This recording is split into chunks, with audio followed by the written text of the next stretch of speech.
Bondoso Deus, amado Pai Celestial, primeiramente nós queremos te agradecer pela proteção durante a noite que passou. Obrigado por esta manhã, onde o sol brilha intensamente e onde nós também seremos iluminados pela tua palavra que aqui iremos ouvir. Derrama sabedoria sobre o palestrante para que ele possa nos conduzir de maneira tranquila e que possa também nos orientar através da tua santa e preciosa palavra para o engrandecimento do teu reino. Bondoso e amado Pai, fica com todas as nossas autoridades, os abençoando e os guardando, neste tempo tão complicado no qual nós estamos vivendo. Ajuda-nos em todas as nossas situações e problemas. Em nome e por amor de Jesus, teu Filho, nosso Senhor e Salvador. Amém. Então vamos apresentar aí o palestrante. Nosso palestrante vai falar sobre missão. E, Rony, eu não sei muito bem como te apresentar, você já foi de tudo um pouco na igreja, então você mesmo fala o que achar interessante aí. E se tiver alguma dúvida, algum comentário que quiserem fazer, podem escrever no chat aí do lado. Depois, as perguntas que a gente não conseguir resolver nesse tempo de reunião, eu vou mandar para o palestrante, se ele quiser resolver depois, ele pode enviar. Alguém enviou a própria tela aí. Bom, enquanto tu vai tentando aí, posso falar então. É só avisar que nós vamos terminar às 11 horas. Aí ninguém precisa ficar angustiado com a hora que a gente vai terminar. Uhum. Eu tive a graça e a oportunidade, a bênção que Deus me deu de 17 anos trabalhar na administração nacional da igreja e colocar à disposição de Deus e da igreja os dons que eu tinha e que recebi dele. E depois disso, estou agora há 2 anos morando aqui em Imbé, na nossa casa, e aguardando chamado, entre aspas, assim, e de fato não recebi nenhum chamado nesse período todo, mas não deixei de trabalhar, né? Logo que eu saí da direção nacional, eu fui convidado pelo PLI, Pastoral Leadership Institute, é uma organização lá dos Estados Unidos, que está ligado ao próprio MML, ao Programa Missão Ministério e Liderança, e eles me convidaram, então, para iniciar esse trabalho que nós começamos no Brasil, começar ele em nível de América Latina. E é um trabalho, assim, parcial. No início eram 4, 5 horas por mês, hoje já está em torno de 10 horas. O parcial também se estende ao salário, né?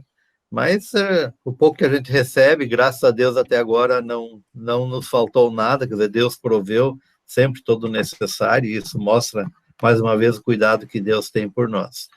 E vejo que talvez agora a pandemia a gente parou um pouco, mas nós íamos iniciar o trabalho do PLI agora esse ano no Paraguai, e talvez vamos começar mesmo assim, vamos ver como vamos fazê-lo. Em setembro está marcada a primeira conferência, já temos certo também na Argentina no próximo ano, e depois, então, expandir isso para as outras igrejas luteranas da América Latina, ou para outras denominações que também quiserem ouvir falar da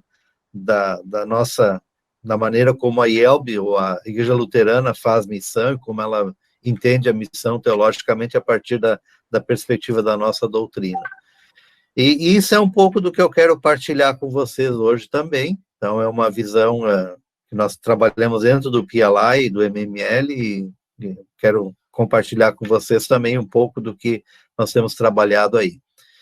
E é dentro dessa perspectiva que eu quero convidar, então, vocês para nós iniciarmos com um texto bíblico. A oração o colega Edson já fez, pedindo a bênção de Deus. E dentro dessa perspectiva do texto bíblico, também lembrar o que aconteceu ontem, o dia de ontem, né? Parabéns aí a todos os colegas pastores, e dizer que, de fato, é uma bênção, nós fazemos parte desse rio da vida que Deus vai fazendo correr pelo mundo para trazer salvação a todos. E o texto bíblico é para mim, é uma das joias do Antigo Testamento, um texto que é totalmente missionário, que mostra a intenção de Deus de salvar o ser humano, e mostra a participação da igreja dentro dessa obra, dentro dessa missão de Deus. É o texto do profeta Ezequiel, capítulo 47, os versículos 1 a 9. Ezequiel 47, 1 a 9, onde diz assim: Depois disso, o homem me fez voltar à entrada do templo, e eis que água saía debaixo do limiar do templo e corria na direção do leste, porque a fachada do templo dava para o leste. A água vinha de debaixo do lado direito do templo, do lado sul do altar. Ele me fez sair pelo portão do norte, para dar uma volta por fora até o portão exterior que dá para o leste. E eis que a água borbulhava do lado direito. O homem saiu para o leste, tendo na mão um cordel de medir. Mediu 500 metros e me fez passar pela água, que me dava pelos tornozelos. Mediu mais 500 metros e me fez passar pela água, que me dava pelos joelhos. Mediu mais 500 metros e me fez passar pela água, que agora me dava pela cintura. Mediu ainda outros 500 metros, e era já um rio que eu não podia atravessar, porque as águas tinham crescido. Eram águas em que não se podia nadar, um rio pelo qual não se podia passar andando, e então ele me perguntou: Você viu isso, filho do homem? Então o homem me levou de volta à margem do rio. Quando cheguei lá, eis que à margem do rio havia grande abundância de árvores dos dois lados do rio. Então me disse: Essas águas correm para a região leste, descem ao vale do Jordão e entram no mar, cujas águas ficarão saudáveis. Todos os seres vivos que povoam os lugares por onde este rio passar terão vida. E haverá muitíssimo peixe, porque essas águas chegaram lá. As águas do Mar Morto se tornarão saudáveis e tudo viverá por onde quer que este rio passar. Esse é um texto que fala sobre o rio da vida que sai debaixo do templo de Deus. E quando nós falamos em rio da vida, a gente já logo pensa em Apocalipse, né? Onde nos céus também nós vamos ter o rio da vida. Então é um texto também que tem essa conexão escatológica que nos lembra do novo céu e da nova terra. Mas é um texto que mostra claramente que o rio da vida que traz vida, que a água que sai do templo de Deus traz vida, ele corre para fora do templo, ele tem um crescimento, vamos dizer assim, exponencial, né? 500 metros, a água está no tornozelo, depois já no joelho, na cintura, e já não se pode atravessar. E por onde ele passa, traz vida. Isso mostra claramente o que é a ação da igreja cristã hoje, quer dizer, como Deus faz a igreja crescer aqui no mundo. Através da missão que a igreja tem de anunciar a palavra, vai trazendo vida por onde quer que ela passe. Por isso que eu gosto muito desse texto, porque já no Antigo Testamento mostra claramente a intenção de Deus de ir para fora, de não ficar restrito ao povo de Israel, e de trazer vida aonde quer que a igreja esteja atuando. E dentro do tema de hoje, o Reino de Deus e Missão, e essa é a ênfase realmente que nós trabalhamos, a questão da missão, a partir do próprio Reino de Deus, com essa concepção de que Deus quer trazer as pessoas ao seu reino. Nós queremos algumas questões assim para nós conversarmos aqui, depois debatermos também. Qual é a missão de Deus? Como a missão e o reino de Deus se relacionam? Qual é a visão de Deus para o seu reino? O que Deus quer que nós façamos? Qual o nosso papel na missão dentro do reino de Deus? E uma última pergunta: como igreja, estamos indo na direção certa da visão de Deus? Estamos indo na direção daquilo que Deus quer em nosso trabalho como igreja, como pessoas? E com certeza muito do que nós vamos falar neste momento vocês já sabem e ensinam. Mas sempre é bom falar sobre a visão do reino de Deus e sobre a missão que Deus nos deu. É sempre bom pensar em novas maneiras de compartilhar a visão e a missão do reino de Deus com outras pessoas. E isso é bom porque muitas vezes a gente pode perder o foco. Nossas palavras sobre a missão de Deus nem sempre são demonstradas em nossa vida, principalmente porque nos ocupamos demais com outras coisas. Isso nos impede de ser e permanecer focados na missão de Deus. Por isso, sempre é bom reorientar nossas vidas na visão e na missão do reino de Deus.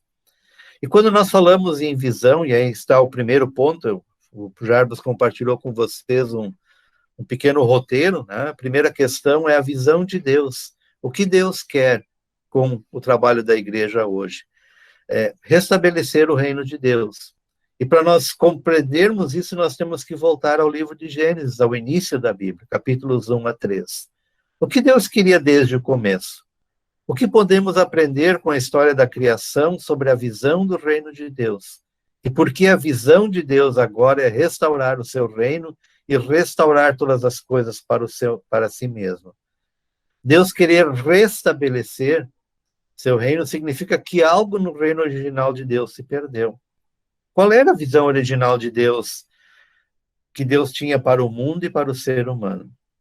É claro que o tempo não nos permite ler todos os capítulos, 1 a 13, Gênesis, mas vocês já leram esses capítulos muitas vezes. E pelo que lembro dessas palavras, o que podemos aprender sobre Deus, ou de maneira especial, por que Deus criou o mundo e o universo? Poderíamos responder que foi para mostrar seu poder, sua glória, para que nós o louvemos e adoremos. Tudo isso está certo, mas existe ainda uma outra razão. Por que uma pessoa constrói uma casa? A resposta é lógica, para que tenha um lugar para morar. E por que Deus criou o mundo? Para que as pessoas que ele iria criar tivessem um lugar para morar. Na verdade, Deus queria criar pessoas, que começou criando um lar para elas. Nós temos filhos porque nós queremos ter filhos. Nós não precisamos ter filhos, nós não precisamos dele. Ou porque é fácil ter e criar filhos. E quem tem filhos sabe que não é fácil nem ter, nem criá-los. Deus também não precisava de nós para ser Deus. Ou seria insuficiente sem nós. Ele nos criou porque nos queria. Isso nos leva a outra coisa que aprendemos sobre Deus na história da criação. Ele é um Deus pessoal. Deus não queria ser Deus sozinho. Ele queria ser Deus para alguém. Ele queria ser nosso pai, queria ter filhos, queria alguém para amar, com quem se relacionar.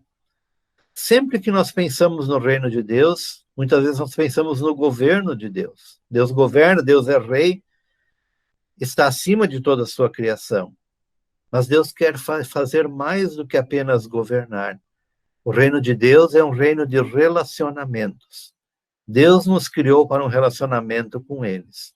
E a gente pode ilustrar isso se a gente faz uma seta vertical, de cima para baixo, Deus se relacionando conosco. E nós sabemos isso pelo fato de ele ter nos criado e por causa do modo como ele nos criou. Porque em primeiro lugar, Deus nos criou à sua imagem. Ele nos fez para sermos como ele, para que pudéssemos conhecer, entender, nos comunicarmos com ele, amá-lo e sermos amados por ele. Verdade, enfim, para que nós pudéssemos nos relacionar com ele. E segundo, outro fato que mostra que Deus queria um relacionamento especial conosco foi a maneira como Deus nos criou. Deus nos criou com as suas próprias mãos, de maneira diferente do restante da criação. Todo o resto da criação Deus disse e as coisas passaram a existir. O ser humano ele formou com as suas próprias mãos a partir da terra.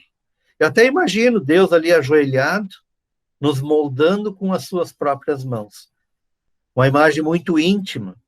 Mas ela é mais íntima ainda, pois que Deus soprou o seu próprio fôlego em nós.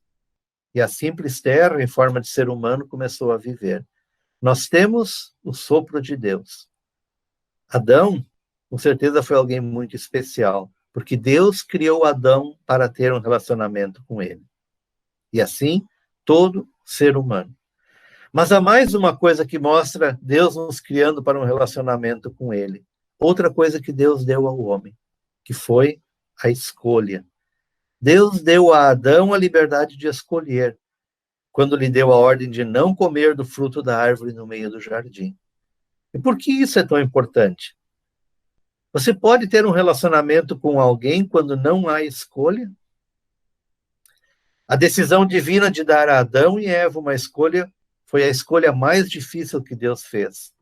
Mas Deus realmente não tinha escolha, senão dar ao ser humano a possibilidade de escolher. Pois o que ele queria era estar em relacionamento com a sua criatura especial. Deus só poderia ter um relacionamento conosco se também fosse possível para nós escolhermos não ter um relacionamento com ele. Deus não criou robôs. Não era isso que ele queria. Ele queria pessoas com quem pudesse ter um relacionamento para ser seu pai e seu rei, e para que elas sejam seus filhos e seu povo. Esta foi a visão do reino de Deus. Foi para isso que Deus criou o mundo, todas as coisas que existem, e criou o ser humano. Mas não termina por aí. Deus não apenas quer ter um relacionamento conosco, mas também nos criou para nos relacionarmos uns com os outros. Gênesis diz que no 6º dia Deus olhou para a sua criação e viu que tudo era bom. Mas havia uma coisa na criação que não era boa. O homem estava sozinho. Ele olhou para Adão e disse: ele é como eu, mas não tem alguém como ele. E assim pegou uma costela de Adão e criou Eva. Ele criou para um relacionamento um com o outro. E esse relacionamento mútuo até podemos ilustrar com uma seta horizontal. Assim, o ser humano se relacionando com outros seres humanos. Deus é um Deus pessoal, mas também é um Deus generoso. Ele não deixou Adão sozinho. Ele compartilhou Adão com Eva. E ambos tiveram o livre-arbítrio de escolher, de estar em relacionamento com Deus e um com o outro. Deus nos criou para o relacionamento com Ele e nos criou para o relacionamento mútuo uns com os outros. E nós podemos ilustrar isso se sobrepomos as duas setas. O relacionamento vertical e o relacionamento horizontal. E é interessante que este pode ser o primeiro lugar em que vemos a cruz na Bíblia. Não nos evangelhos, mas no livro de Gênesis. O relacionamento vertical e horizontal. Deus com o ser humano e os seres humanos entre si. Essa era a intenção de Deus.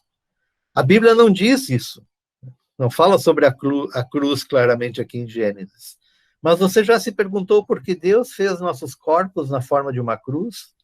Por que Deus fez o ser humano da forma que somos? Será que Deus não nos fez desta forma para nos lembrar todos os dias que fomos criados para o relacionamento com Ele e para o relacionamento uns com os outros? E isso foi o Éden.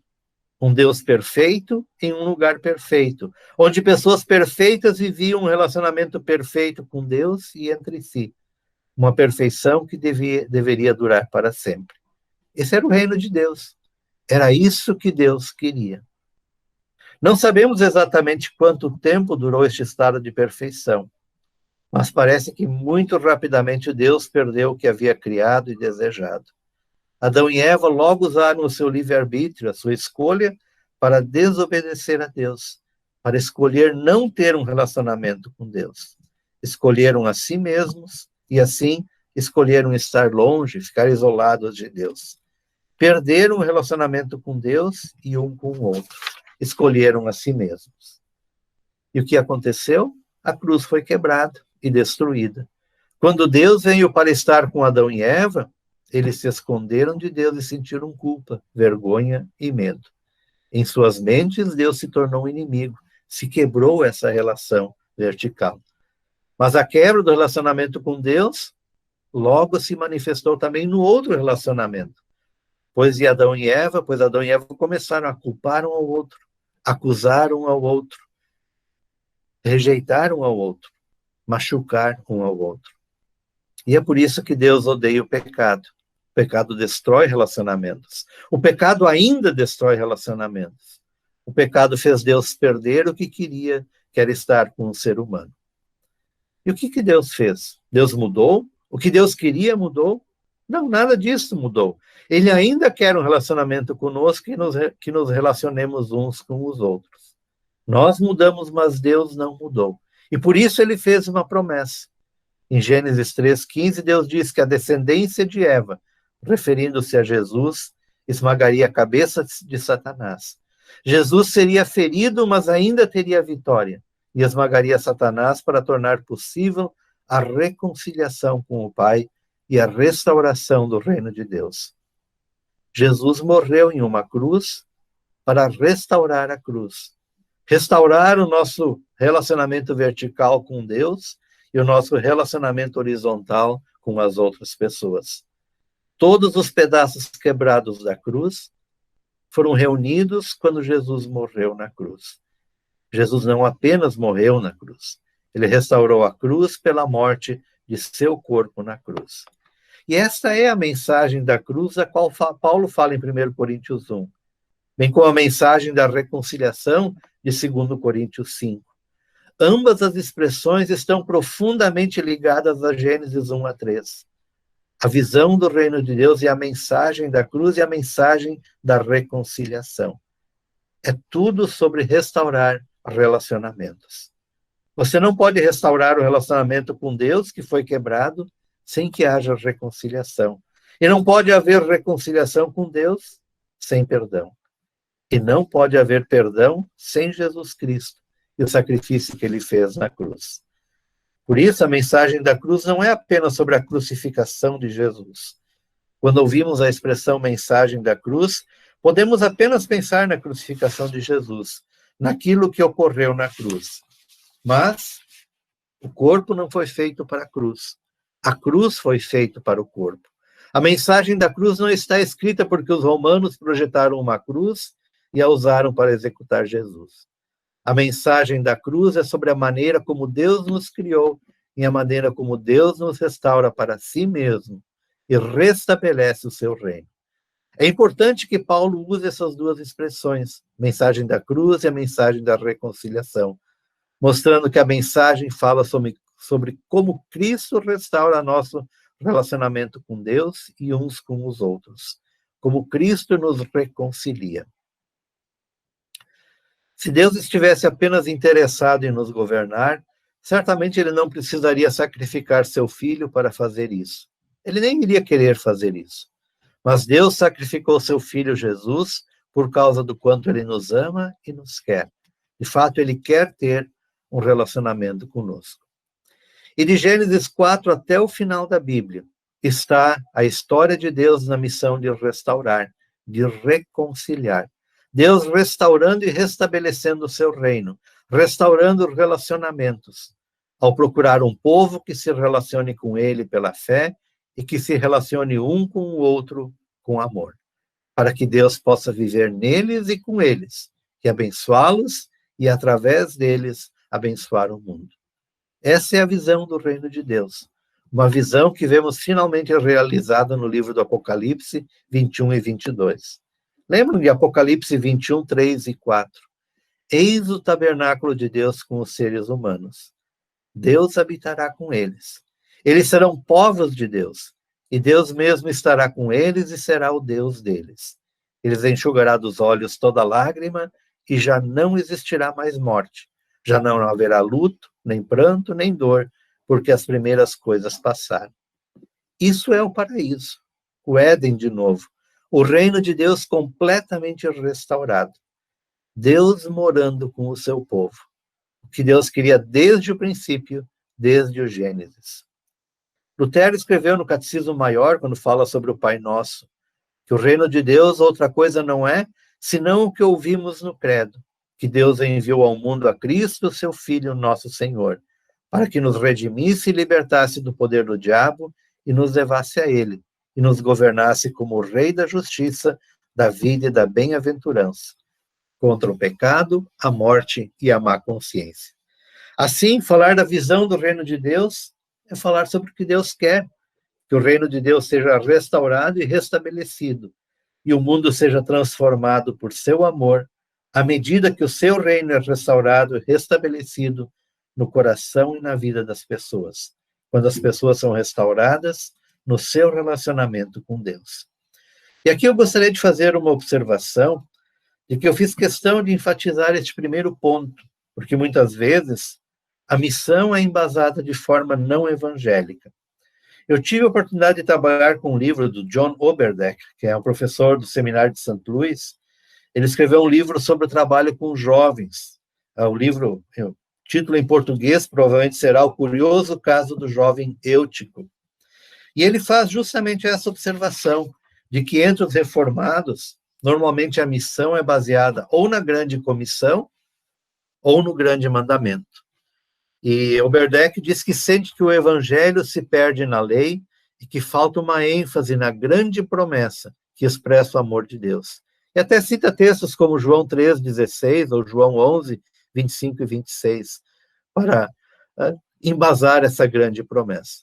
E, de fato, se muitas vezes você lê livros aí da corrente batista, presbiteriana, metodista, muitas vezes eles falam em missão, fazer missão como uma ordem que Deus deu. Vão e façam discípulos, ide fazer discípulos, quer dizer, essa ênfase na grande comissão. Outras vezes no grande mandamento, amai-vos uns aos outros, assim como eu vos amei.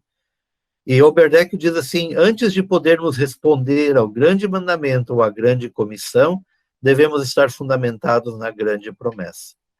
E este é realmente o diferencial luterano na missão. Nós fazemos missão porque nós fomos alcançados primeiro por essa palavra de Deus, nós fomos restaurados em nosso relacionamento com Deus e agora podemos levar isso também ao mundo. Então, nosso Deus de amor está na missão de reconciliar o mundo consigo mesmo em Cristo, porque Ele assim prometeu. Não é algo que depende de nós ou que depende das outras pessoas. Deus está em missão. Deus está reconciliando o mundo consigo mesmo em Cristo por causa da sua promessa. E Deus, por meio de Cristo, nos chama para tomar parte na sua missão de fazer discípulos. Você está reconciliado. É um filho amado de Deus, por isso agora pode ir e ajudar outros a se reconciliarem, a restaurarem o seu relacionamento com Deus. E aí chegamos ao segundo ponto. A missão de Deus é fazer discípulos por meio de Jesus. De acordo com Mateus 28, 19 e 20, a missão de Deus é fazer discípulos de 100% das pessoas nesta terra até o fim dos tempos. Discípulos são pessoas que creem, que buscam e seguem a Jesus. Fazer discípulos é a maneira pela qual o reino de Deus é restaurado e restabelecido no mundo, quando é restaurado e restabelecido no coração de qualquer pessoa. O reino de Deus é restaurado e as pessoas, uma a uma, voltam a ter um relacionamento correto com Deus. Qual é a nossa missão dentro disso? É ajudar a conectar as pessoas a Jesus, para serem discípulos reconciliados e restaurados em seu relacionamento com o Pai. É a vinda de cada pessoa à fé em Cristo que cumpre a missão, quando cada um passa a fazer parte do reino de Deus. E Deus quer que 100% das pessoas sejam discípulos. E aqueles que têm filhos sabem por que Deus quer isso. Com quanto de seus filhos você quer ter um relacionamento? Com alguns deles? Eu poderia dizer, tenho 4 filhos. E estaria bom se eu tivesse relacionamento com apenas 2 dos meus filhos. Vocês diriam isso? Claro que não. Você gostaria de se relacionar com todos eles.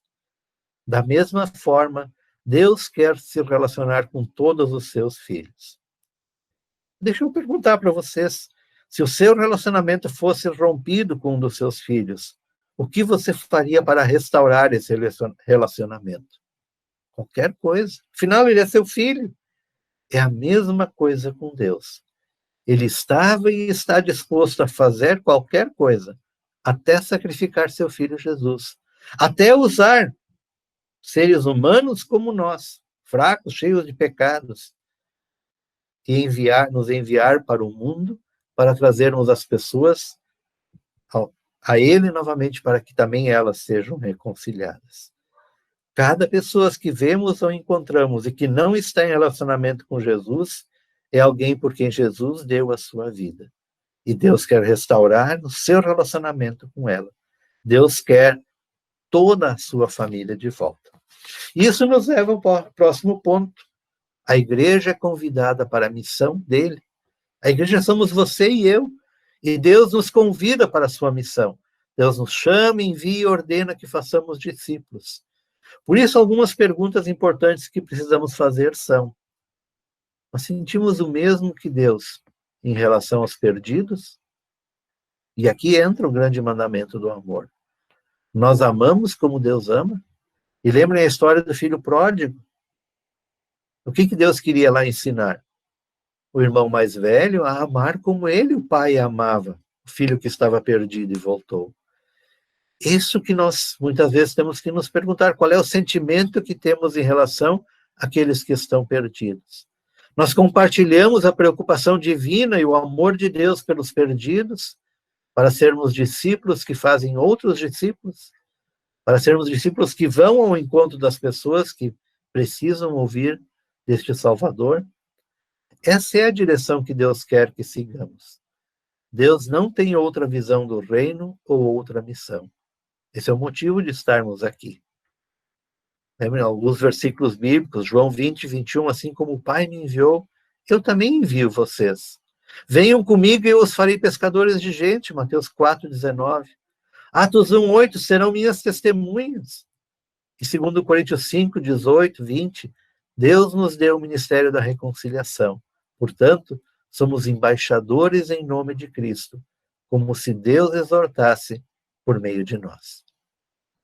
A Bíblia é muito clara em mostrar que nós somos os convidados para a missão, os chamados e enviados para a missão. Não os donos ou os que tomam a decisão em relação à missão. Deus é o dono da missão. Ele determina os seus limites e não nós. E qual é o limite que Deus estabelece? Deus deseja que todos sejam salvos e cheguem ao pleno conhecimento da verdade. 1 Timóteo 2. Por isso é tão importante o nosso lema como IELB. Cristo para todos. Ele expressa a nossa compreensão da visão bíblica da missão, que Deus quer salvar a todos, que Jesus morreu por todos.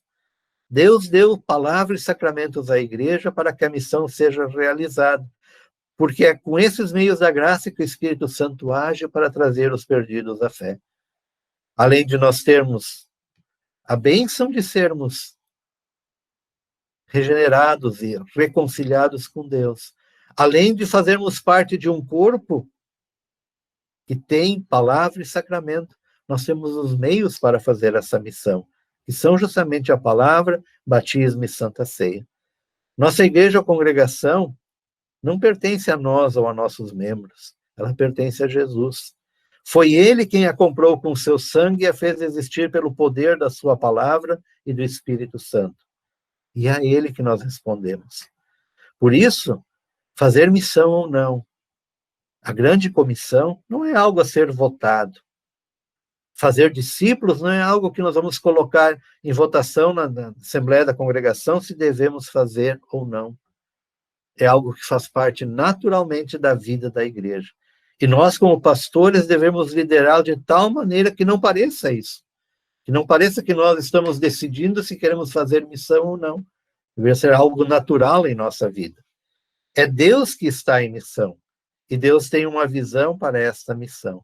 Deus nos convidou para a sua missão e quer semear a sua palavra no coração do seu povo. E aí chegamos ao quarto ponto, a direção da igreja para fora. Ouvimos o texto de Ezequiel 47 antes. A água estava correndo para fora do templo e não para dentro. Claro que aqueles que já foram alcançados com a palavra de Deus devem continuar sendo alimentados. E é o que nós fazemos dentro da igreja. Mas isso acontece para que, dali, a água da vida corra para fora e vá ao encontro dos outros. Atos 1:8 também deixa isso claro. Serão minhas testemunhas tanto em Jerusalém, como em toda a Judéia e Samaria, e até os confins da terra. Lutero, num sermão sobre a ascensão, ele comentou que, ele fez uma comparação, a partir deste texto de Atos, de que a missão da igreja é como as ondas do evangelho. Claro que ele não fala em missão, ele fala a pregação do evangelho. É como as ondas do evangelho. O evangelho que começou lá no coração de Deus, que amou o mundo de tal maneira que deu o seu Filho Jesus. E que agora esse evangelho continua indo mundo afora. Como acontece quando você joga uma pedra na água. A pedra afunda, né? Mas em cima da água se criam ondas, círculos concêntricos, né? Que a partir do centro vão se espalhando até chegar à margem. Assim é a missão, assim é a pregação do evangelho. Ela vai adiante, conquistando coração por coração, chegando a pessoa por pessoa. E enquanto durar este mundo, esse evangelho continua indo. Nós também fazemos parte dessas ondas do evangelho. Ele chegou a nós e, através de nós, deve continuar. E Jesus deixa a direção bem clara. Todas as nações, a terra inteira, está lá em Mateus 28. Fazei discípulos de todas as nações. E mais um texto bíblico interessante, Mateus 9:35. Jesus percorria todas as cidades e aldeias, ensinando nas sinagogas, pregando o evangelho do reino e curando todo tipo de doenças e enfermidades. Quando lemos esse texto, nós vemos com muita clareza que Jesus não esperou que os perdidos o encontrassem. Muitos vieram até ele, mas aqui diz que ele saiu e os encontrou, os conheceu e deixou que o conhecessem. O fato de Jesus ir tornou possível que ele visse as multidões. E porque viu as pessoas e pelo que estavam passando, teve compaixão delas. E por ter compaixão, Jesus respondeu. Ele curou as doenças e enfermidades enquanto pregava as boas novas do reino. Construiu relacionamentos com as pessoas como uma maneira de levá-las ao relacionamento com o Pai. As pessoas da nossa cidade não existem para encher nossa igreja. Pelo contrário, as pessoas da nossa igreja existem para encher a nossa cidade com Jesus Cristo. A igreja realmente não existe para atrair pessoas a ela. Antes, a igreja, o povo de Deus, existe para atrair as pessoas a Cristo. Nós não precisamos intensificar a pressão sobre as pessoas da nossa cidade para que respondam aos nossos convites de vir. Venham para a nossa igreja, venham conhecer o Evangelho. Em vez disso, nós precisamos intensificar a inspiração e o poder do Espírito Santo em nós para responder à ordem de Jesus e ir ao encontro dessas pessoas, especialmente se queremos alcançar os que não creem. O objetivo da missão de Deus não é levar corpos para dentro de uma construção, mas levar o corpo de Cristo para as ruas, para as casas, para os edifícios de nossa cidade. Os incrédulos, e eu enfatizo isso, os incrédulos são alcançados por meio de relacionamentos. Não é eventualmente você entregando um folheto e não falando nada que você vai conquistar alguém. Às vezes até conquista. Mas se você puder se relacionar com as pessoas, saber como ela está, quais são as necessidades que ela está passando, muitas vezes as portas se abrem para que ali você possa falar realmente do Evangelho, daquilo que Deus fez e faz para aquela pessoa. É como ter relacionamentos para levar o Evangelho neste momento.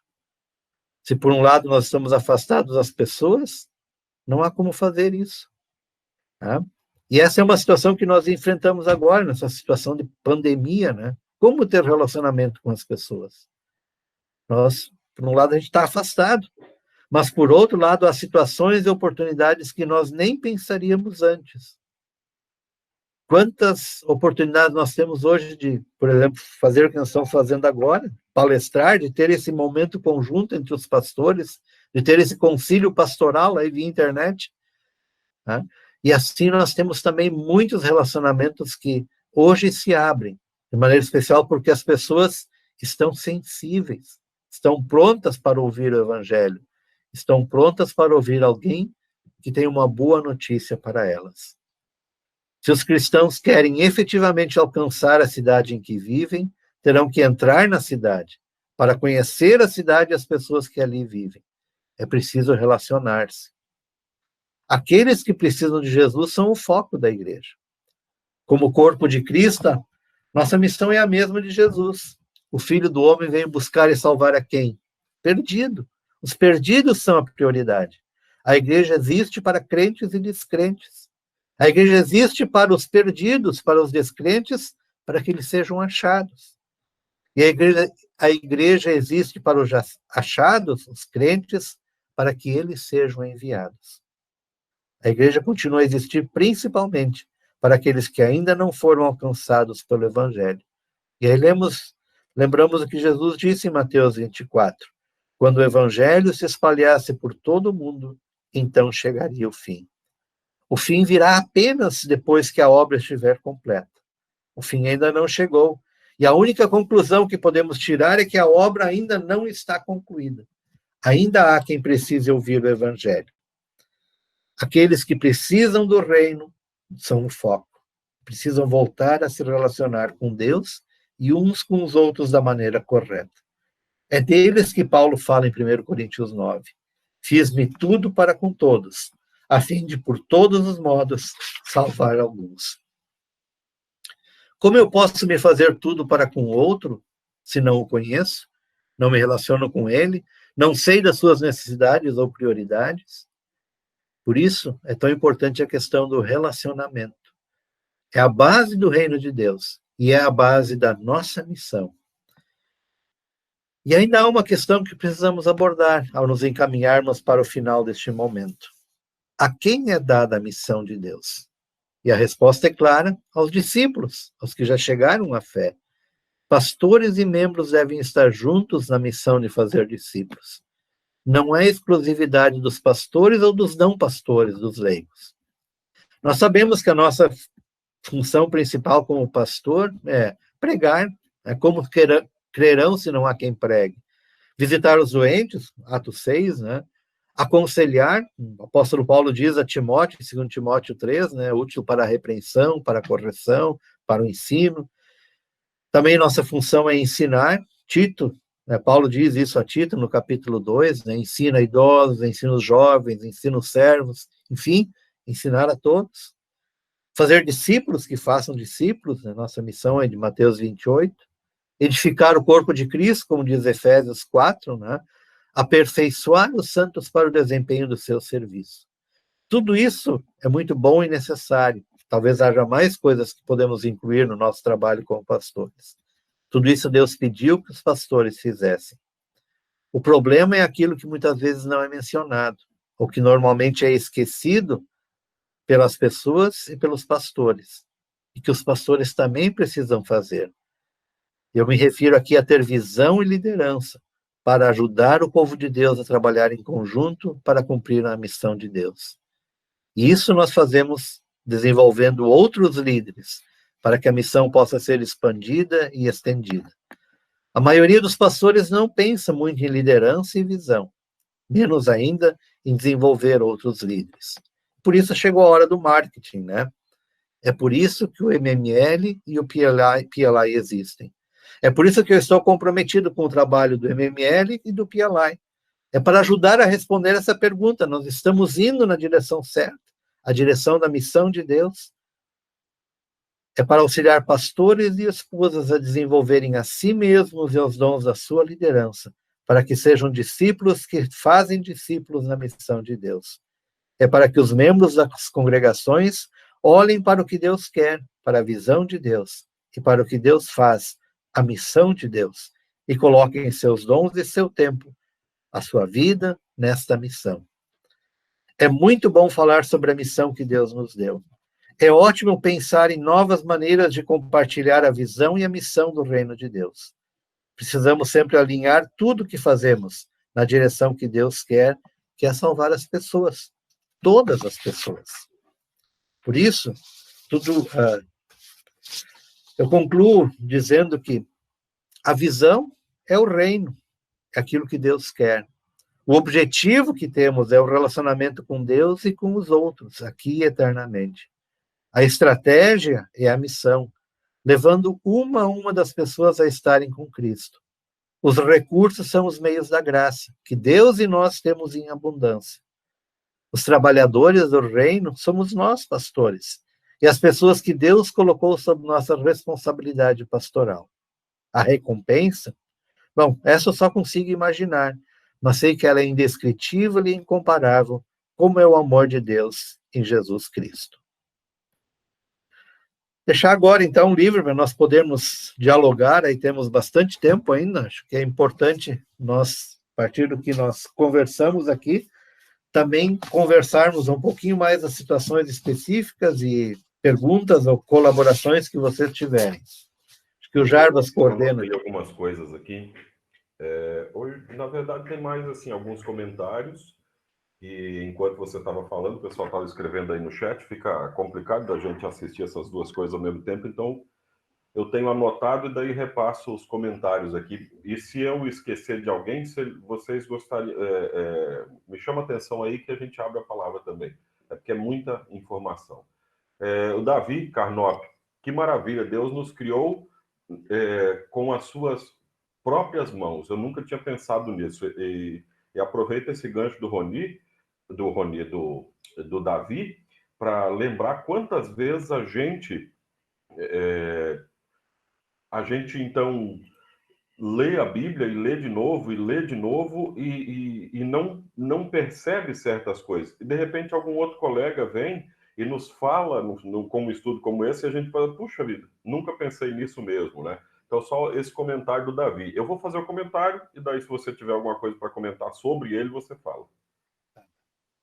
Bom, realmente, essa é uma questão assim que a gente sempre de novo se defronta, né? São situações simples, questões simples que surgem do texto bíblico e muitas vezes a gente lendo, ou ouvindo, ou pregando sobre ele, não se dá conta, mas é uma situação bem simples, né? Que o texto nos faz pensar. Quer dizer, Deus nos criou com as próprias mãos, né?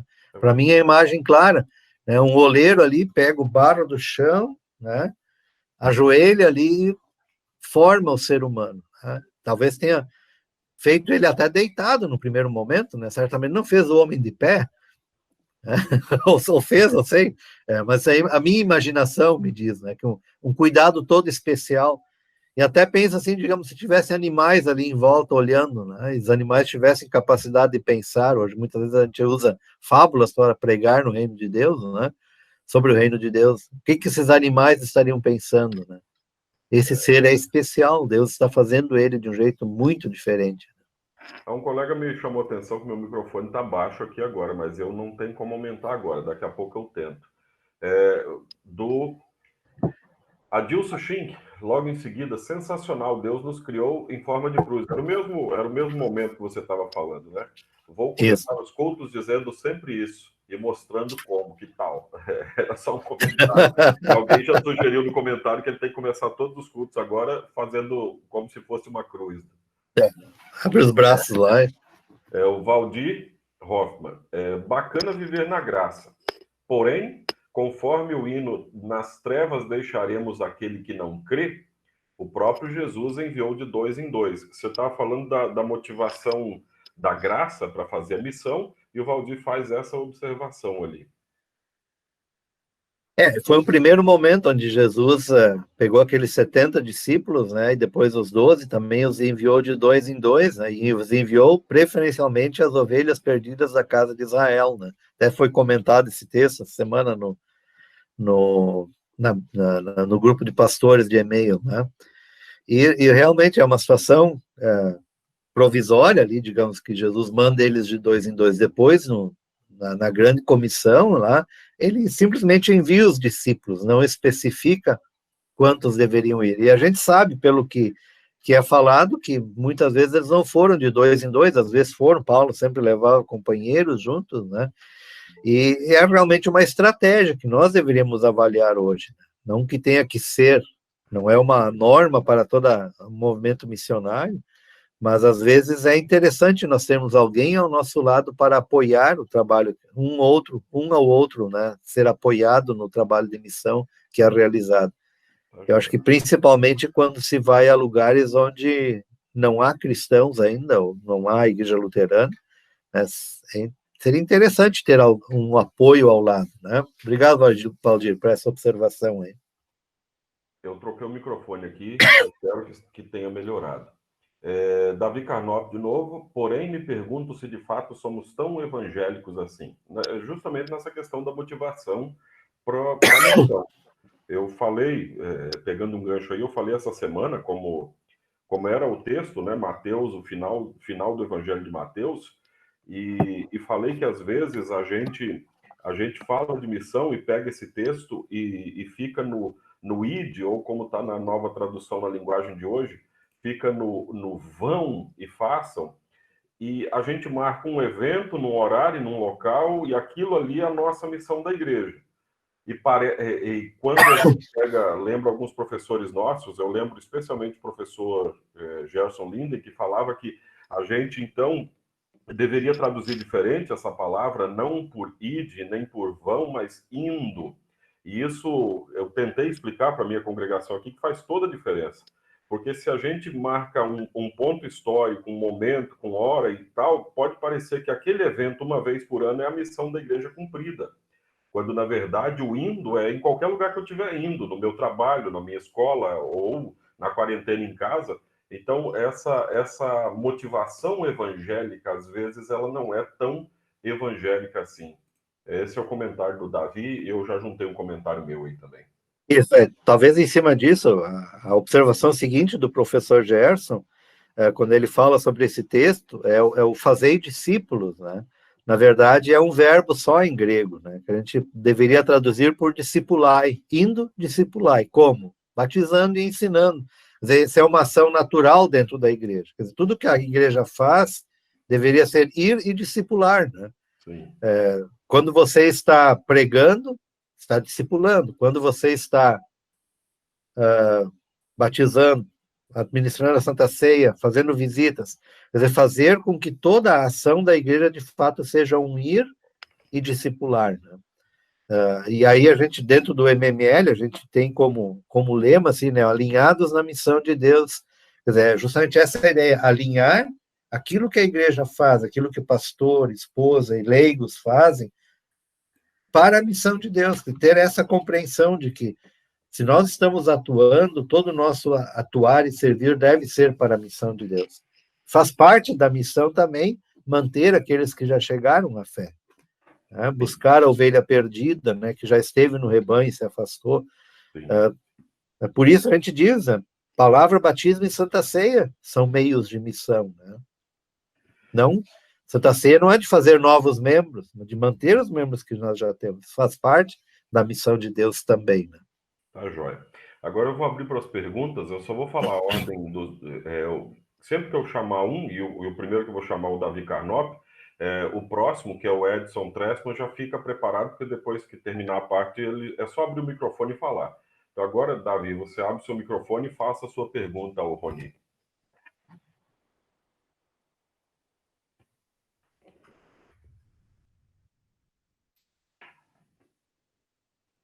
Cadê o Davi? Está no Instituto Histórico. O Davi. Davi está de microfone fechado. Eu não consigo abrir seu microfone, Davi. Vamos passar para o Edson. Edson, você já faz sua pergunta enquanto o Davi aí vai na dele. Ok.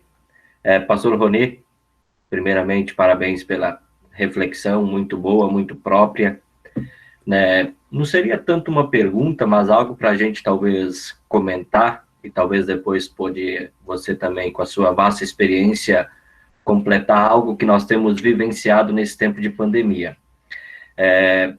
O texto de Isaías, capítulo 55, versículo 11, ele diz: assim será a palavra que sair da minha boca, não voltará para mim vazia, mas fará o que me apraz e prosperará naquilo para que a designei. Eu achei fantástico quando você fez a observação ali de que a ação missionária está pautada na promessa. Qual promessa? A promessa de que Deus não deixará a sua palavra voltar vazia. Agora a questão é, que palavra é essa, né? Muitas vezes nós também temos nos perdido um pouco em que palavra é essa? Qual é essa palavra?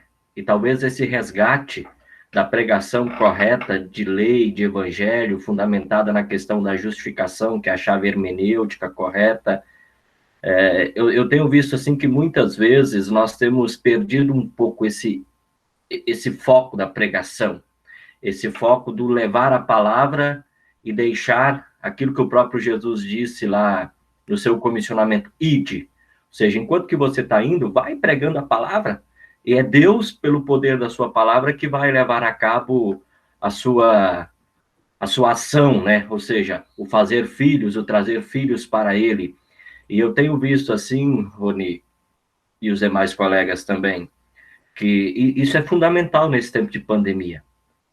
Por quê? Evita um certo malabarismo da nossa parte. Muitas vezes a gente está querendo inventar ou fazer coisas para mais chamar a atenção do que verdadeiramente fazer a missão a qual Deus nos incumbiu de fazer, que é tão somente pregar e Deus agir pela pregação, pelo poder da sua palavra. Com certeza, pastor Edson, obrigado pelo comentário, né? Nossa função é pregar a palavra de Deus, né? Mas às vezes você precisa ter contato com a pessoa, digamos, socialmente, para poder alcançar a pessoa com a palavra de Deus, né? Muitas vezes a pessoa não quer ouvir a palavra de Deus no primeiro momento, você precisa se relacionar com ela, criar um relacionamento para que a palavra que você anunciar seja ouvida por ela, né? Então é nesse sentido, é claro que a palavra não volta vazia sempre que você a prega, principalmente dentro da nossa perspectiva luterana de lei e evangelho, ela é uma palavra que produz efeito. Em muitos produz efeito para a salvação, em muitos produz efeito para a condenação. Claro que nós queremos que ela salve, sempre, né? Que é a intenção de Deus. E por isso, para que as pessoas nos ouçam, é importante que nós tenhamos um relacionamento com essas pessoas, né? Você chegar simplesmente começar a falar com a pessoa, né? Às vezes, e aí vem a área da ação social da igreja, né? A pessoa está lá passando fome, frio, necessidade, de repente não é o momento que o coração dela está aberto para ouvir a palavra. Às vezes você precisa atender a necessidade humana e junto com essa necessidade humana, pregar a palavra também. Então, essa é a sabedoria que Deus espera de nós, né? No nosso ir, enquanto a gente vai, a gente olha para as pessoas ao nosso redor, como Jesus fez, né? Ele viu os necessitados, ele viu os doentes, ele os curou enquanto pregava a boa notícia do reino. O exemplo claro está aí, né? O modelo para nós é Jesus, né? A gente vai indo, vai encontrando as pessoas, atendendo as necessidades materiais dela, sempre que possível, e ao mesmo tempo pregando a boa nova do reino. Como testemunho, né, a todos. O próximo que vai falar seria o Davi, então, não sei se ele já está aí. Estamos Tá ouvindo, me Davi. ouvindo? Pode fazer a sua pergunta. Está me ouvindo agora? Sim. Estamos ouvindo. Sim. Então, abriu o microfone. Rony, é um grande prazer te ouvir aqui. A gente já trabalhou junto na comissão de culto e tal. Isso. E uma grande admiração pelo teu trabalho. Eu acho que você, de certa forma, acho que de alguma forma um pouco ausente do arraial da IELB. Eu acho que a IELB perde muito com isso. Você é uma pessoa de grande capacidade e acho que precisa um reconhecimento da IELB por isso. Pena que é da arquibancada do outro lado do estádio, né? Mas tudo bem. Bom, assim, eu estou estudando o assunto da violência a partir da CNV, Comunicação Não Violenta. Isso me abriu os olhos assim do quanto nós temos a violência dentro de nós, nos nossos relacionamentos, tratamentos, e o quanto nós somos julgadores, com várias situações. Poderíamos pensar homossexuais, prisioneiros, e por aí vai. A gente tem um julgamento. Eu acho que, assim, a lei da nossa parte, ela sempre pega muito forte, em termos de julgamento. A outra questão, assim, que me faz pensar agora será que nós, dentro de... Primeiro, assim, acho que é bem raiz a tua colocação, assim, o teu trabalho, né? Se nós estamos realmente preparados para o pós-pandemia, né? Eu acho que tem muitas coisas que a gente poderia aproveitar. Quando eu vejo, assim, por exemplo, lá na ata da IELB, de que as ofertas caíram bastante, eu acho que isso aí é um sinal para a gente começar a pensar coisas diferentes. Será que nós estamos realmente pensando para o pós-pandemia, como a igreja poderia viver e agir? Realmente é uma... Eu posso dizer assim, eu tenho quase toda quinta-feira, nós temos reunião da equipe do PLI Internacional e a equipe de lá dos Estados Unidos, são cerca de 30 pessoas, e um dos assuntos que está se falando bastante, está se planejando e procurando ver o que é possível fazer, é justamente como ajudar os pastores no pós-pandemia, que agora eles estão indo bem, então, que nem nós aqui estamos fazendo cultos, internet, estudos bíblicos, quer dizer, nós continuamos atendendo ao nosso rebanho, aqueles que já estão dentro da igreja. Só que a pandemia vai terminar daqui a pouco. Quantas dessas pessoas, de repente, vão se afastar, ou quantos estão afastados hoje que não mesmo em meio à pandemia, não tiveram oportunidade de ouvir o Evangelho, né? De dizer, olha, Deus está presente também nessa situação difícil, né? E é uma coisa que nós temos trabalhado, algumas coisas surgem assim, talvez até possa conversar e compartilhar isso com vocês em outro momento, mas são ações importantes que se procura fazer, de trabalhar com, não só os pastores, mas também com a liderança das congregações, para procurar ser uma igreja mais acolhedora no momento em que elas abrirem as portas novamente, né? Vai haver todo um medo, né? Chega uma pessoa lá que nós não conhecemos, ou mesmo um membro, né? Será que ele tem o vírus ou não tem, né? Será que ele já não vai trazer o vírus para nós? Né? Quer dizer, você pode ser uma igreja mais fechada ainda quando voltarem a abrir as portas, né? Como evitar isso tudo? Que ações que nós precisamos ter como pastores e como igreja para mostrar que nós continuamos querendo acolher as pessoas no amor de Cristo e que estamos aí prontos para compartilhar o Evangelho do Reino enquanto atendemos as necessidades materiais das pessoas também, né? São perguntas que eu acho que é importante isso que você coloca, né? Até a questão de não violência, né? Você não precisa bater na outra pessoa para você ser violento, né? Você não receber bem alguém na igreja, você também está praticando um tipo de violência. É algo que nós temos que refletir muito, né? Como sairmos dessa pandemia e sermos uma igreja melhor, mais aberta para os de fora, mais acolhedora, mais evangélica, vamos dizer assim. Eu acho que nesse momento aí a gente vai fazer mais ou menos igual a igreja primitiva. A gente vai estar no caminho e vai estar aprendendo como fazer. Isso. Vai tomar decisões, vai fazer. Eu acho que a igreja nunca mais volta para a caixa. Essa igreja que abriu a janela para o mundo vai continuar com essa janela aberta. E aqueles que insistirem em voltar para a caixa vão ter dificuldades. Mas a gente vai aprendendo. Próximo perguntador, Adelar Muniweg, nosso diretor da Hora Luterana. Bom dia, irmãos. Vocês me ouvem? Bem, tranquilo. Okay.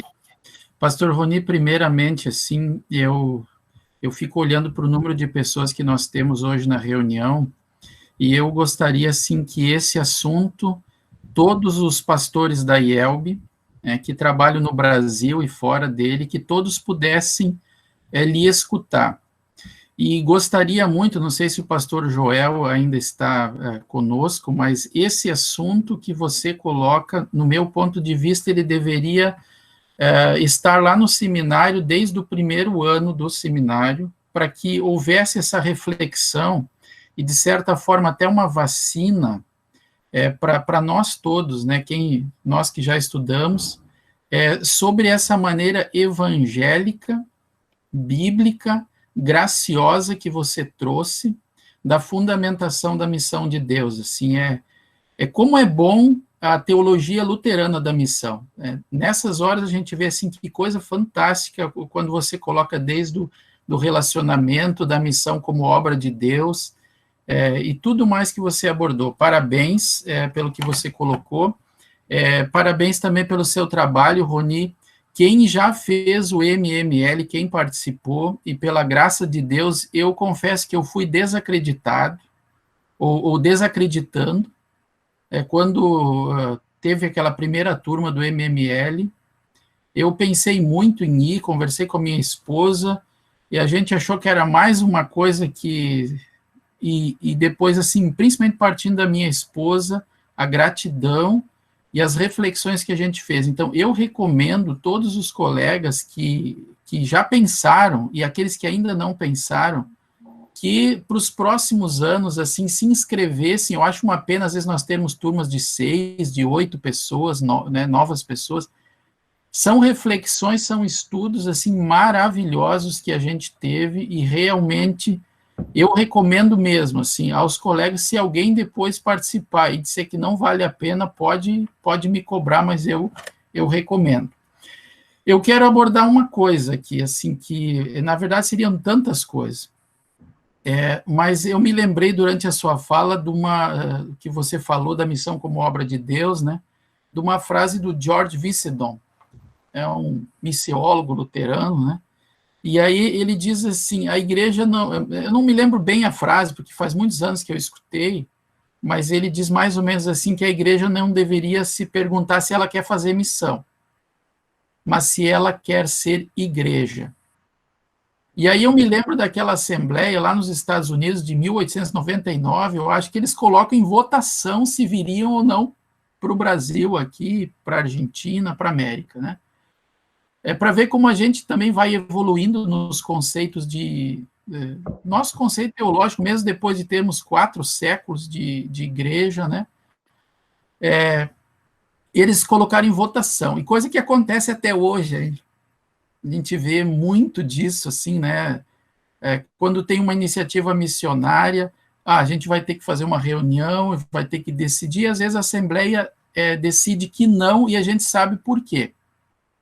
Porque pensamos muitas vezes até os nossos muros, porque pensamos que se já chegou na gente está bem, né, o Evangelho, e eu queria daí fazer a pergunta, diante do que eu falei. Como a igreja precisa dos bens materiais para proclamar os espirituais, né, e o pastor Reinaldo Lick falava muito isso no tempo que ele coordenou o PEN, né, os bens materiais para proclamar os espirituais. Será que a gente não tem uma dificuldade enorme, um conceito errado, nós não estamos sendo objetivos ou bíblicos, o conceito, a interpretação, o entendimento de mordomia, e essa dificuldade não passa pelo conceito do entendimento de missão, ou seja, se a liderança da igreja, se o nosso povo pudesse escutar uma explanação, como você colocou hoje, do relacionamento que Deus quer com as pessoas, da missão como obra de Deus, será que nós não estamos conseguindo explicar direito para as pessoas que o conceito de mordomia está ligado à missão e à missão de Deus? Desculpa toda...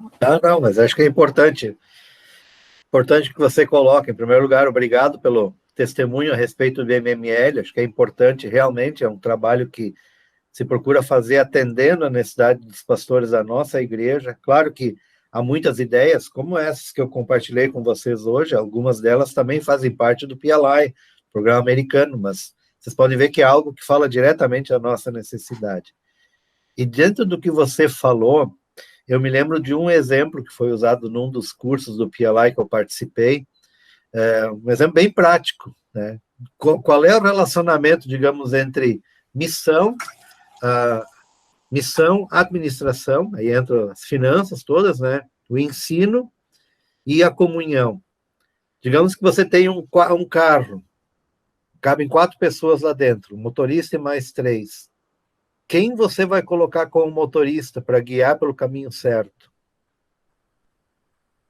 Se você colocar a administração, toda hora o carro vai parar por falta de gasolina. Né? Se você colocar, não vai ter dinheiro para comprar o combustível muitas vezes, né? As pessoas não vão estar motivadas para contribuir só para ter dinheiro para a igreja. Né?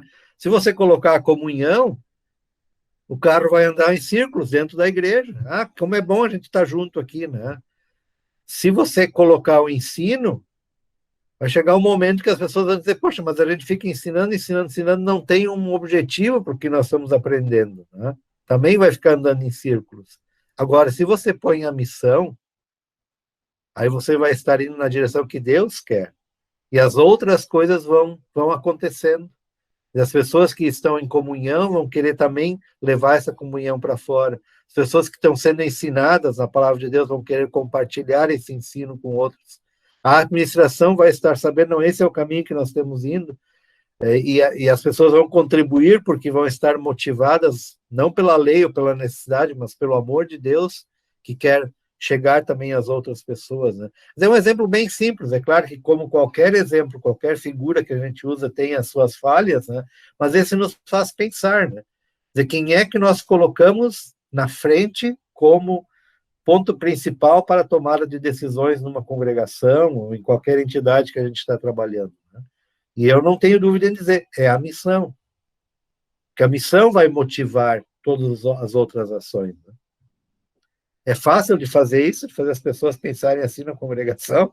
Eu sei que não, né? Eu já estou muito tempo fora de uma congregação, mas eu lembro que não era fácil de você convencer os membros a investirem, né, a diretoria, a investir num novo trabalho. Talvez é complicado, mas deve nos fazer pensar, né? Quer dizer, qual é o objetivo da igreja, né? E quem nós vamos colocar na frente para guiar o trabalho da igreja?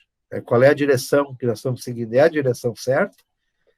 E o que eu compartilhei com vocês hoje foi justamente no sentido de fazer a gente pensar. E é o trabalho do MML também, de fazer pensar se nós estamos indo na direção certa, a direção que Deus quer, né?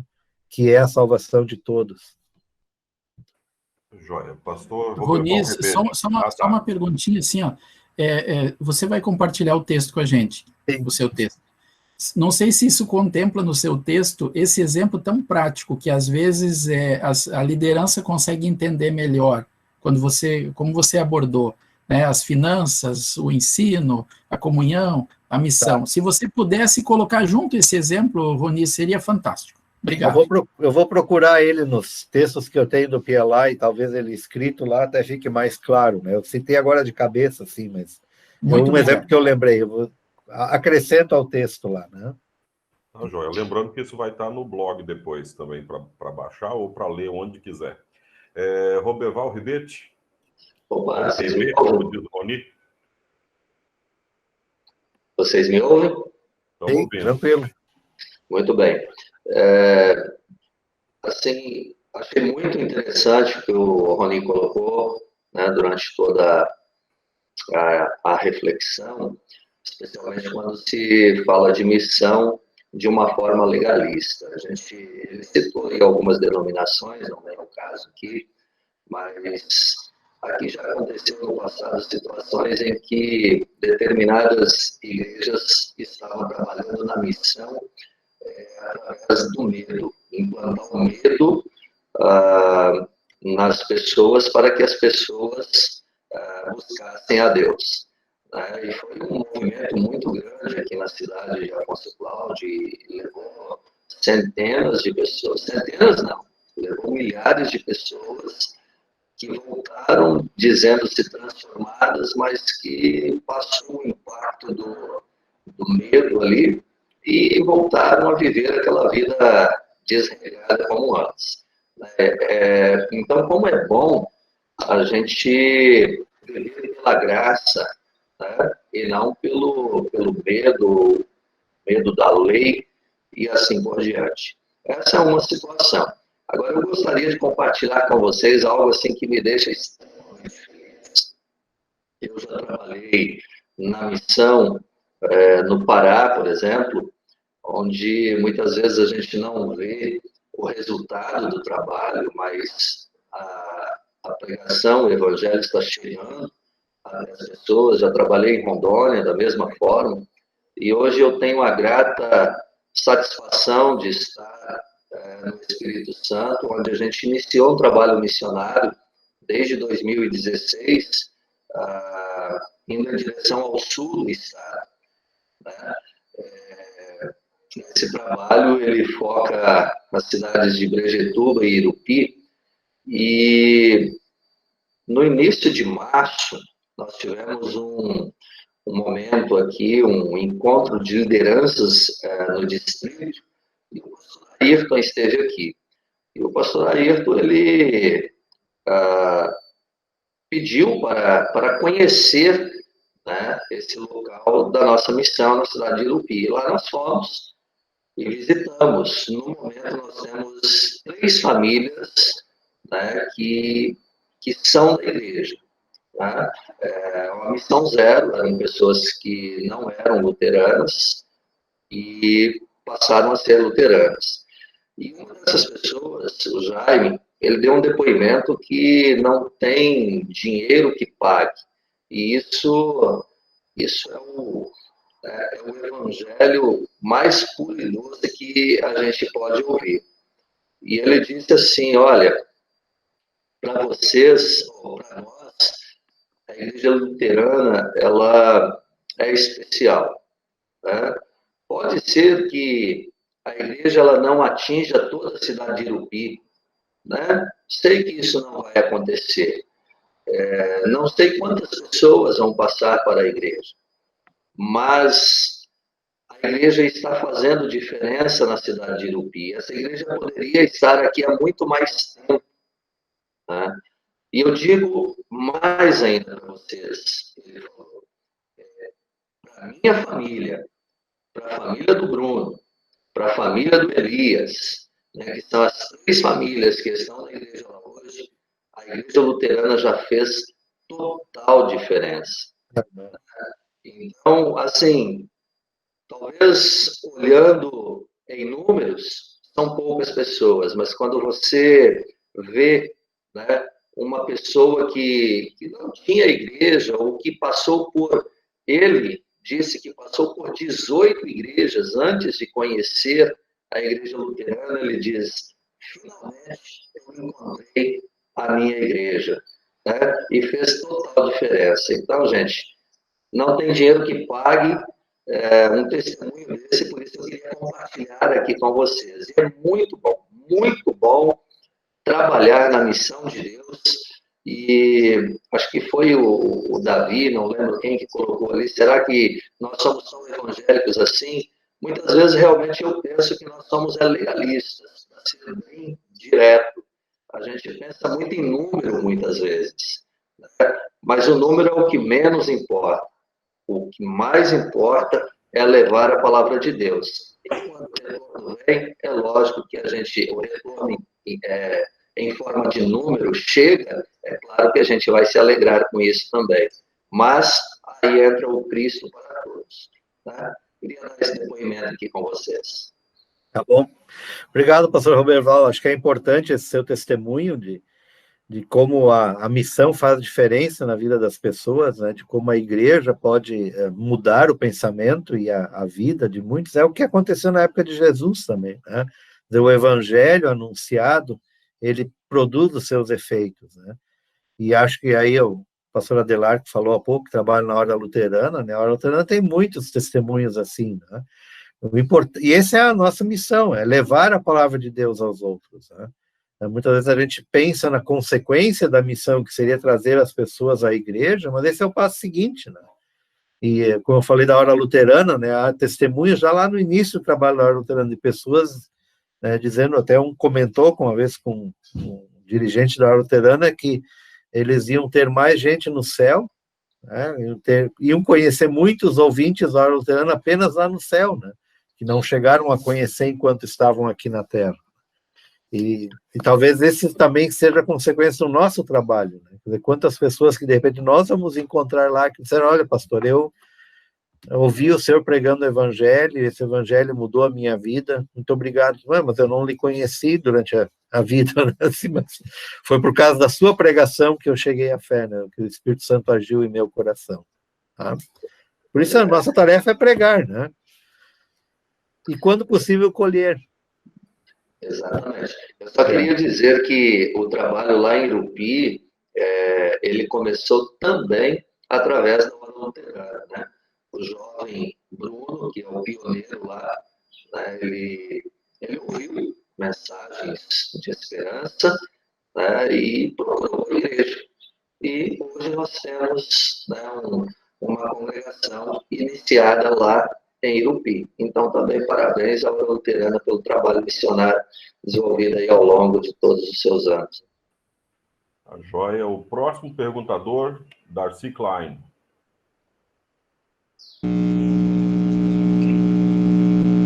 Ô, Roberval, arranca o microfone aí.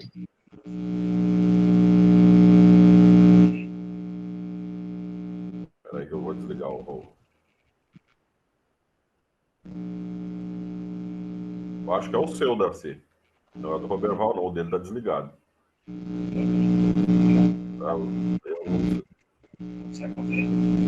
Não tem condições de te ouvir, Darcy. Não está saindo. Alguma coisa aí tá dando barulho no... Tira o fone. Agora dá pra ver? Tem microfone? Acho que está ouvindo melhor. Está melhor. Tá que nem o tempo aqui. Aí, agora deu. Beleza? Beleza. Ok. Estou sem, então, fone de ouvido, vou a viva voz, até porque a internet que está oscilando muito. Hoje está impossível quase. Quase desisti de estar junto. Eu quero só saudar os pastores primeiro, né, que tem mais de 60 pastores, tinha quando eu vi a última vez, tá? Eu quero repartir um fato aqui que alguém lembrou dos cultos, frequência de cultos pós-pandemia, antes, durante, depois. E eu quero repartir a alegria de que no meio da pandemia a nossa frequência aos cultos é melhor do que antes, curiosamente. É interessante isso. Bom, mas não é sobre isso que eu quero falar, né? Cada pastor traz o seu relato em cima do contexto do seu local, daquilo que realiza nos seus locais de trabalho, né? E eu falo da minha experiência aqui em Rio Grande. Tá? A congregação aqui tem um trabalho junto ao presídio, junto a uma missão dentro do presídio estadual, levando o programa da ET lá para dentro. Isso já faz 3 anos e meio, mais ou menos, se eu não me engano. Apesar de que a gente colhe frutos, mas é um trabalho que toma corpo e...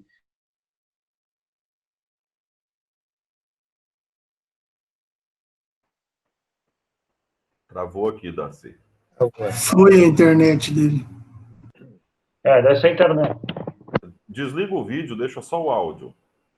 Só um momentinho. Pronto. Tá melhor? Aí, tranquilo. Tá. Então, eu estou repartindo aqui com os colegas pastores a experiência aqui de Rio Grande sobre o trabalho da ET, o projeto da ET dentro do presídio, que é um trabalho que não se restringe ali dentro, ele começa ali, mas ele toma uma forma que vai muito além, muito além.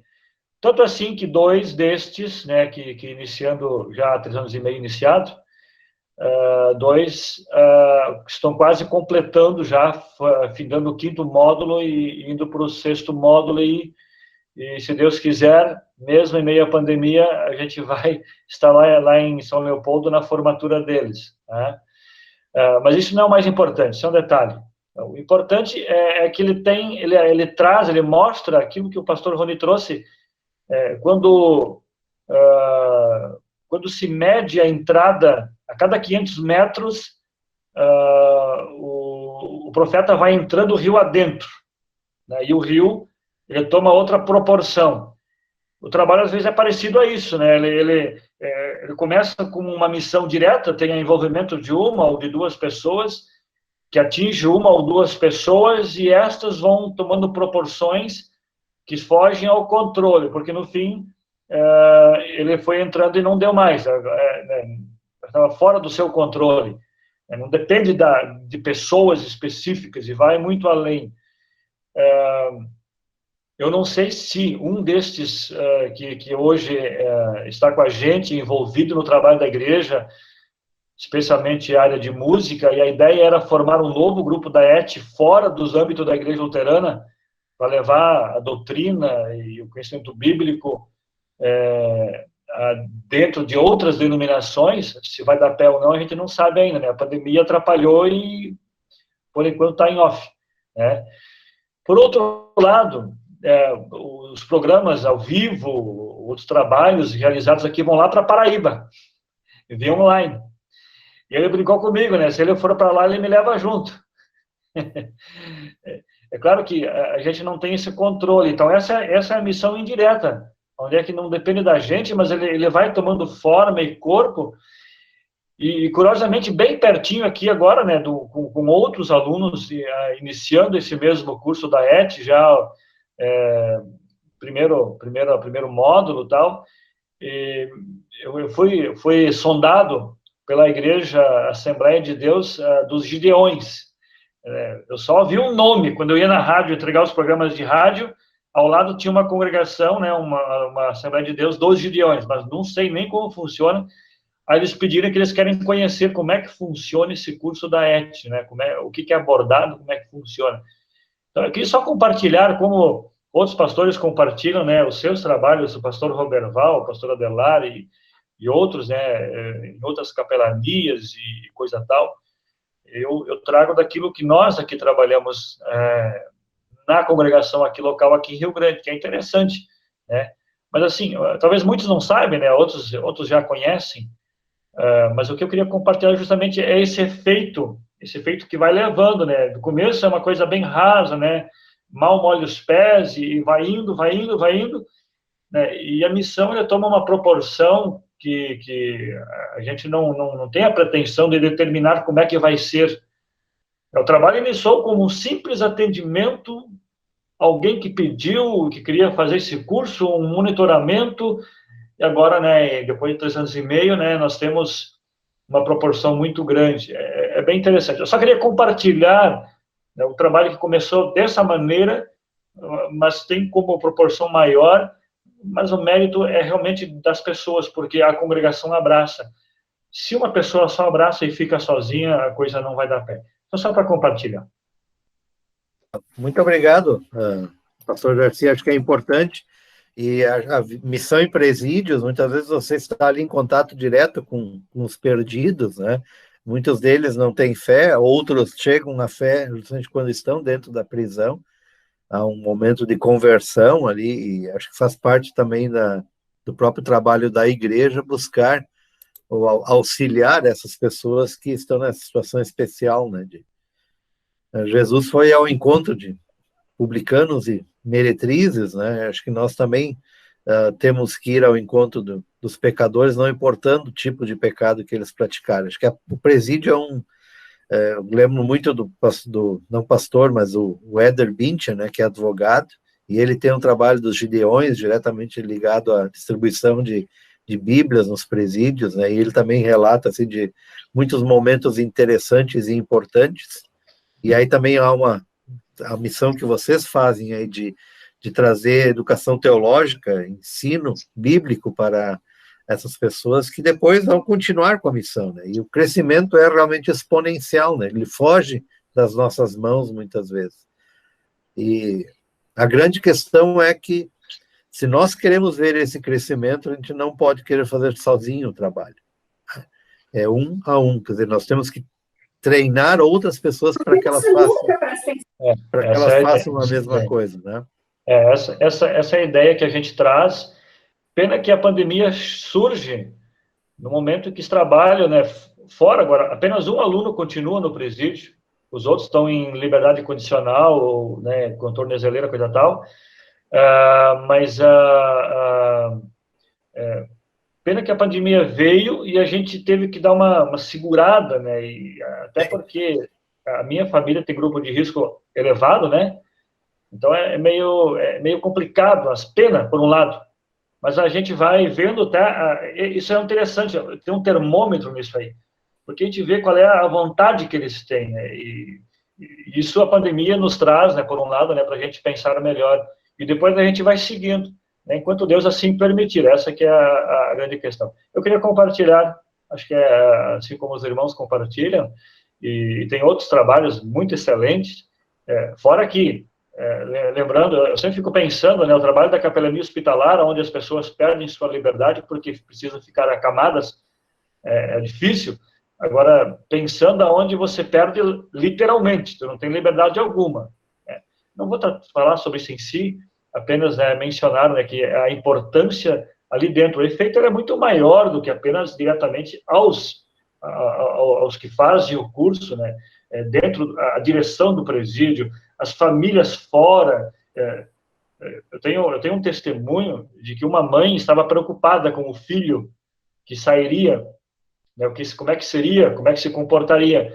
Aí, quando ele se envolveu nesse curso, ele começou a houve uma mudança onde a mãe tinha uma expectativa e uma alegria esperando o filho sair da prisão, para tê-lo de volta, porque muitas vezes as famílias têm uma dor de cabeça quando o filho sai, ou o familiar sai. Nesse caso, o trabalho que a Eti levou lá trouxe um resultado diferente, onde ela estava, né, naquela esperança, esperando a hora para chegar, para sair, para colher, porque agora ela tinha uma mínima certeza de que essa dor de cabeça seria pouca, na verdade, só para compartilhar. Tá ótimo, obrigado. Vamos ao André Plummer, e daí a gente já vai para encerrando a reunião também. Estou vendo que diversos colegas já estão precisando sair, então o André faz a pergunta e o Rony responde. Rony, daí você pode encerrar como achar melhor aí. Tranquilo. Olá, pessoal, tudo bem? Tudo bem. Ouvindo os colegas falando assim, e ouvindo também as experiências, né, sem dúvida é algo encantador. E recentemente eu vi o pastor Rony, que teve uma participação, uma formação na África, né, um período de alguns dias, e também trabalhando, especialmente agora na América Latina, né.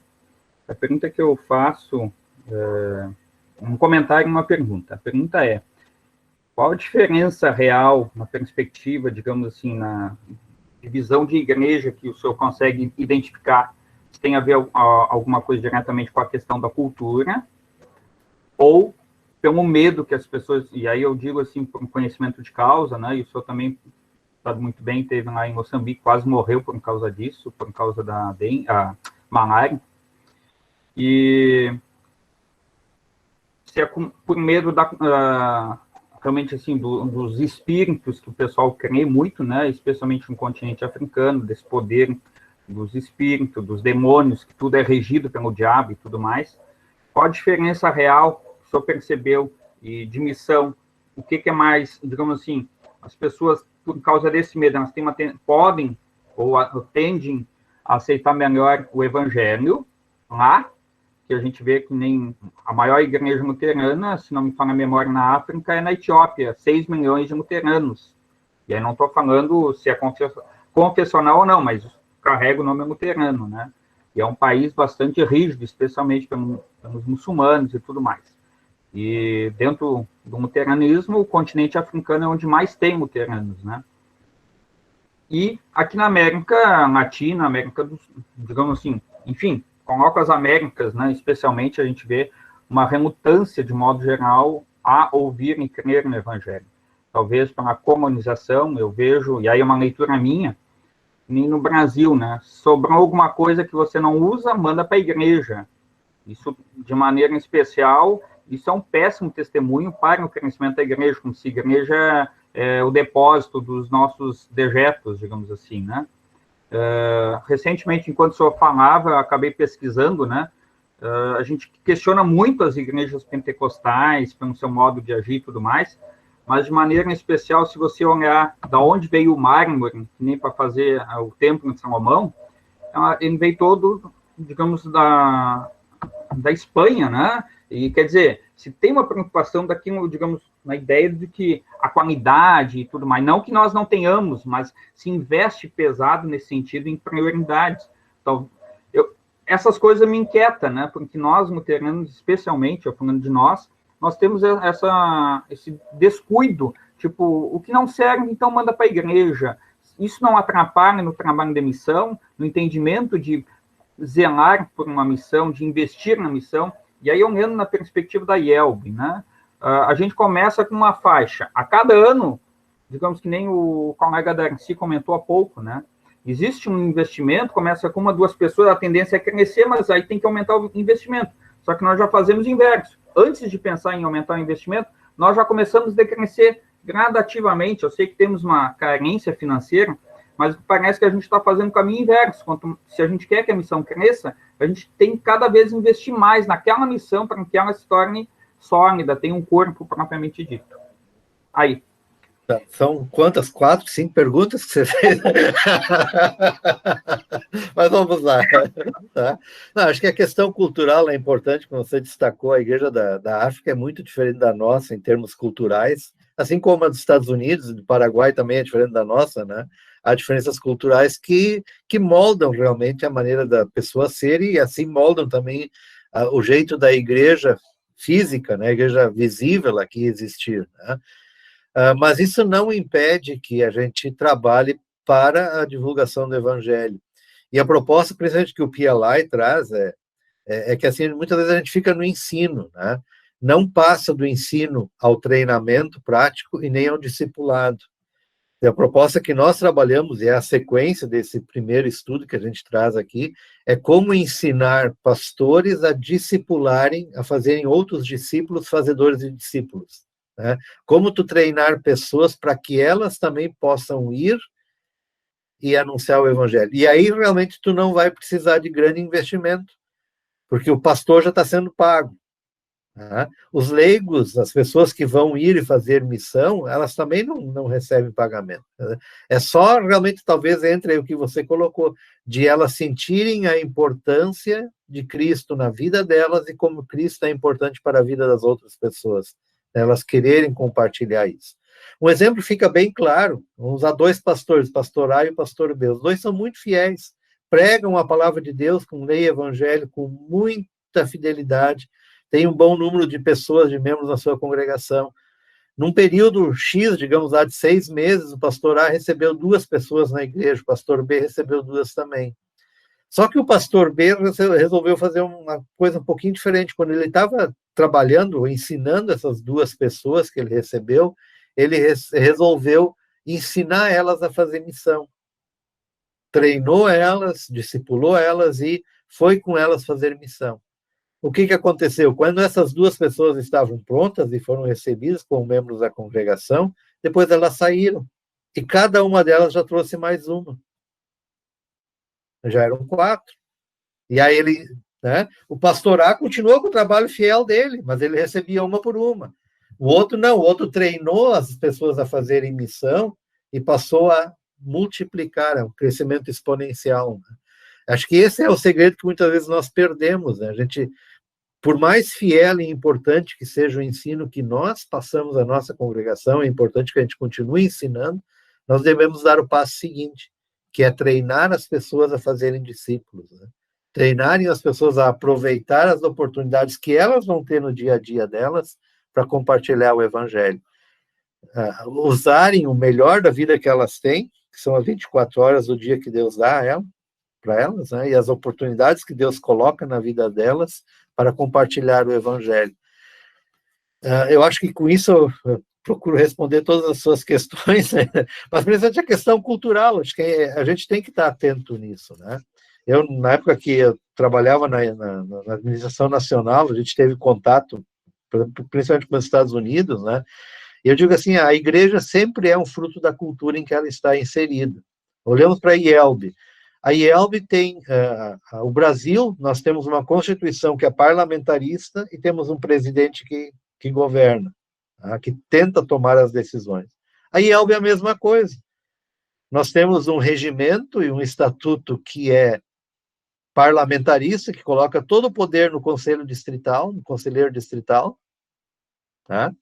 E temos um presidente da IELB a quem as congregações querem recorrer e aqui que não tem poder para resolver as coisas, né? Isso é fruto do nosso sistema, né? Fruto da nossa cultura. Estados Unidos é a mesma coisa. Como é que é a política nos Estados Unidos? São dois paradoxos, né? Os liberais e os tradicionais, né? Republicanos e... Como é que é o outro partido lá?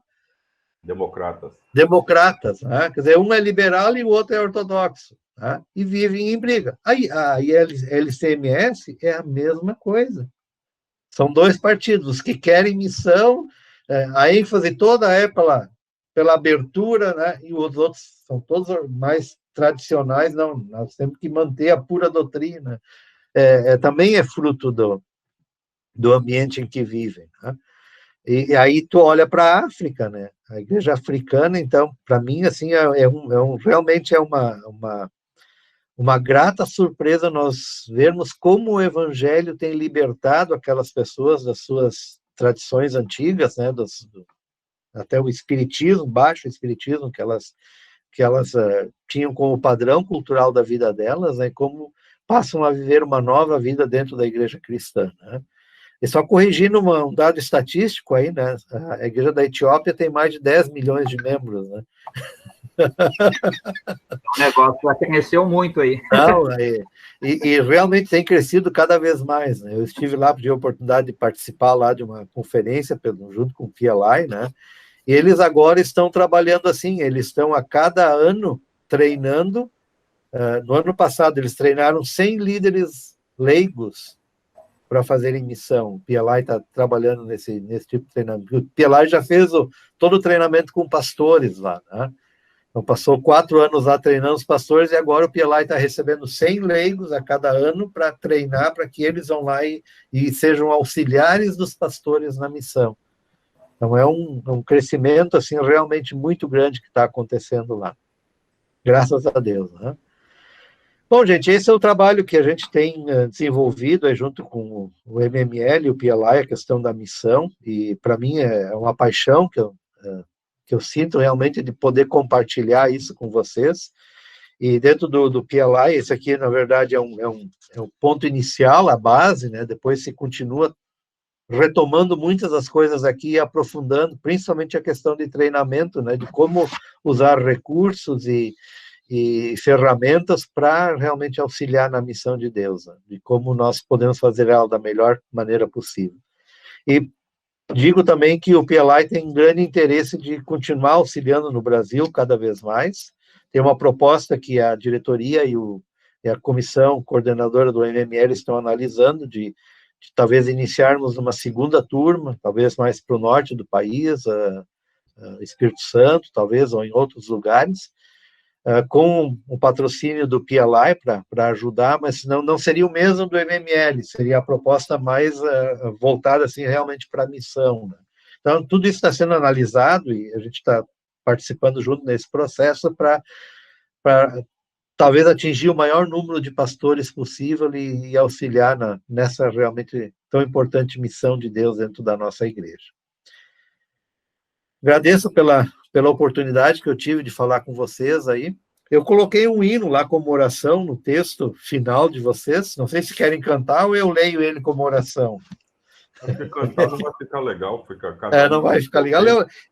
Para mim, assim como o texto de Ezequiel 47, ele é um texto que fala ao coração, também esse hino do Inário, o hino 329, eu muitas vezes oro ele como a minha oração pessoal, principalmente pela última frase, a última afirmação dele. Eu vou fazer, então, ele como oração nesse momento, para encerrarmos também a nossa palestra aí.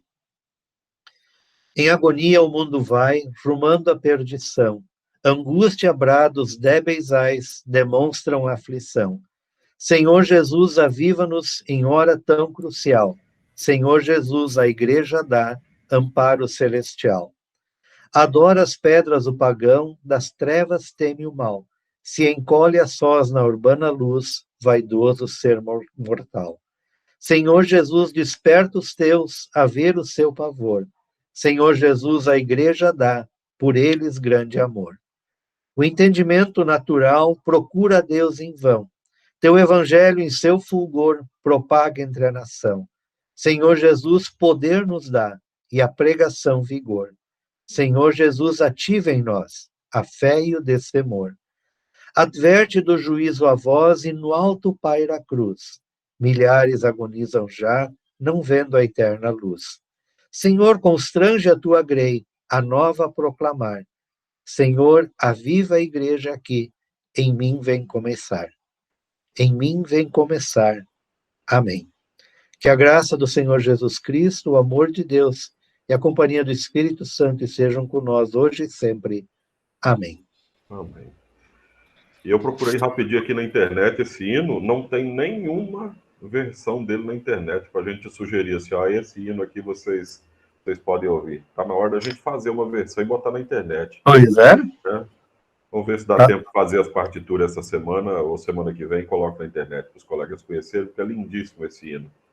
Tá joia, gente. Até semana que vem, já vai já está no blog a inscrição para a semana que vem, as informações, e já vai no grupo do WhatsApp também. Obrigado, pastor Roni, fica com Deus, que Deus abençoe. Valeu, obrigado.